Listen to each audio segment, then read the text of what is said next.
오늘은 하이델베르크 교리문답 44번째 시간입니다. 왜 우리가 사도신경에서 예수님의 죽음 이후에 음부에 내려가셨으며 라고 고백하는 것일까요?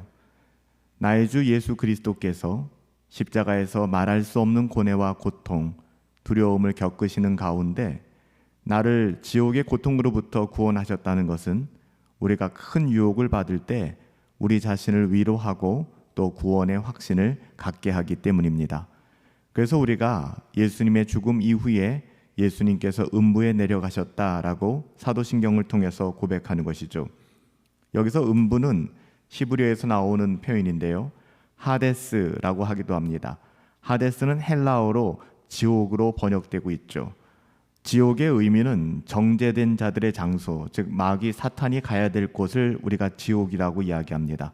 그렇지만 마귀의 하수인이 된 인간 역시 지옥의 형벌에서 벗어날 수 없다는 것이죠. 끝없이 고통할 수밖에 없는 고통의 장소가 바로 음부이며 하데스, 지옥입니다. 여기서 그리스도가 장사되었다라는, 죽으시고 장례식을 치르신 이후에 음부에 내려가셨다라는 구절이 추가된 것에는 여러 가지 해석이 있는데요. 첫 번째, 죽음의 상태에 있음을 뜻하는 것으로 해석되고, 두 번째, 그리스도께서 맛보신 지옥의 고통을 의미하는 것이다 라고 설명될 수 있습니다. 세 번째는 우리가 동의할 수 없는 해석인데요, 예수님께서 십자가에서 달려 죽으신 후에 음부에 있는 영혼들에게 실제적으로 자신을 나타내신 것으로 해석되기도 합니다. 이것은 전혀 성경적인 해석이 아니에요. 이 세 번째 해석은 교회 역사학자였던 필립 샤프에 의해서 주장되었는데요.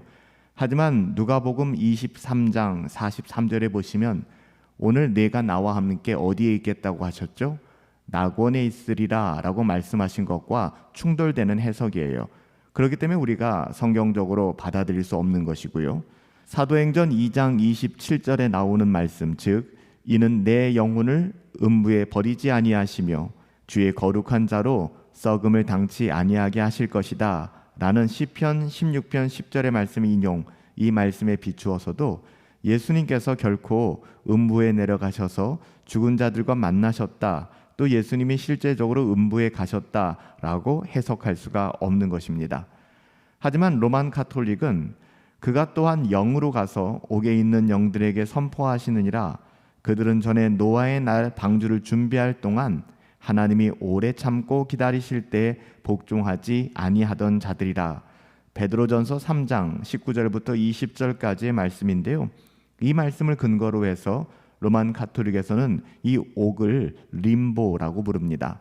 하지만 이 말씀에 등장하는 영들은 구약의 성도들을 의미하는 것이라고 볼 수 없고요, 로만 가톨릭의 림보와 연옥의 교리는 결코 성경이 지지하는, 성경이 가르치는 교훈이라고, 말씀이라고 볼 수가 없습니다.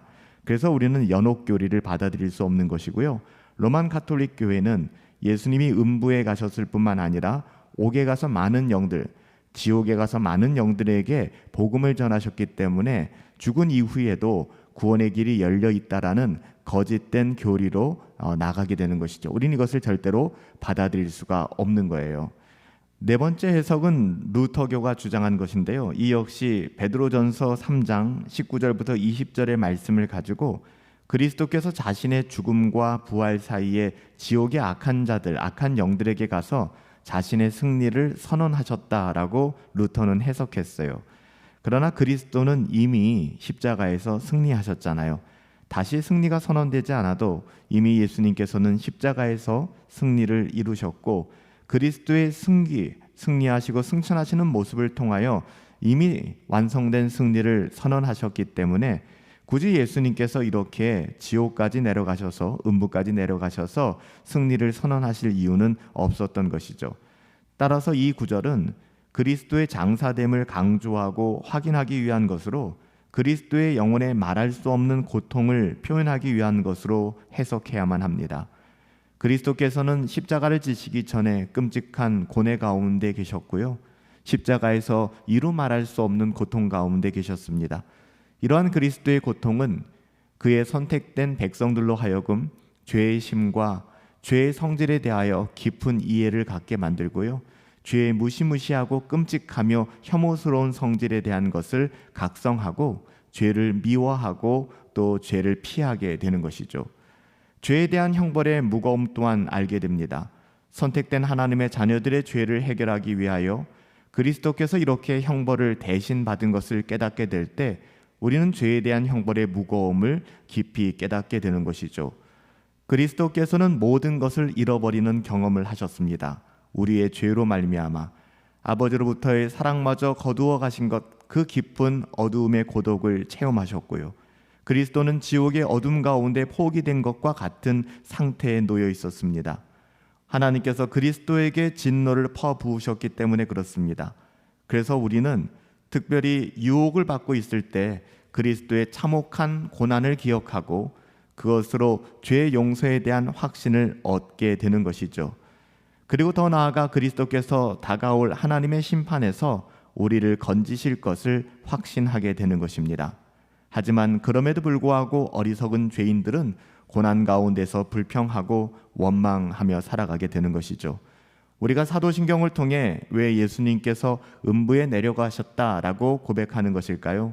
나의 주, 나의 예수 그리스도께서 십자가에서 말할 수 없는 고뇌와 고통, 두려움을 겪으시는 가운데 우리를 지옥의 고통으로부터 구원하셨다는 것, 그것이 우리가 이 땅을 살아가면서 큰 유혹을 받을 때나 또한 구원의 확신이 흔들릴 때 그 주님의 희생과 십자가의 고통, 그리고 십자가로 말미암아 대속의 죽음으로 감당하신 그 구원의 은혜를 생각할 때 우리는 새롭게 구원을 확신하게 되고 예수 그리스도로 말미암아 새로운 인생을 살아갈 수 있게 되는 것이죠.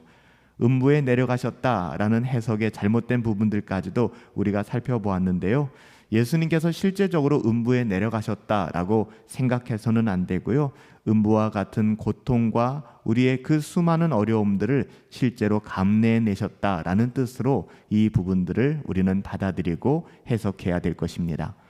살아계신 아버지 하나님, 예수님께서 음부에 내려가셨다라는 이 고백을 통하여 예수님이 실제로 죽은 자들의 영들을 만나시고 음부에 내려가셨음이 아니라 죄에 대한 형벌의 무거움이 얼마나 큰지, 끔찍한지를 다시 한번 기억하며 예수님께서 우리가 음부에서 당해야 될 그 모든 고난들과 아픔들을 십자가의 죽음을 통하여 깊이 경험하시고 또 공유하셨음을 깨닫게 됩니다. 살아계신 주님, 죄에 대한 형벌의 두려움을 알게 하시고 십자가의 그 고난과 고통, 십자가의 죽음을 통하여 죄의 그 끔찍함을 깨닫게 하여 주셔서 이 땅을 살아가는 동안 죄와 씨름하게 하시고 죄를 미워하게 하시고 주의 십자가를 바라보며 하나님을 사랑함으로 살아갈 수 있도록 은혜 내리어 주시옵소서. 우리의 모든 고난과 고통 가운데 십자가에서 우리의 구원을 이루신 존귀하신 예수님의 이름으로 기도하옵나이다. 아멘. 사도신경에서 음부에 내려가셨으며 이것이 우리나라 사도신경에서는 제외되어 있는데요. 우리는 원문의 의미를 그대로 살려 음부에 내려가셨다라고 사도신경을 통해 날마다 고백하고 있습니다. 음부에 내려가셨다라는 의미가 참 오해가 많은데요. 여러분들이 이 시간을 통하여 음부에 내려가셨다는 의미가 무엇인지 바르게 깨닫고 잘못된 교리와 또 잘못된 성경의 해석이 아닌 바른 성경의 해석을 통하여 우리의 영적인 유익을 얻을 수 있게 되기를 예수님의 이름으로 축복합니다.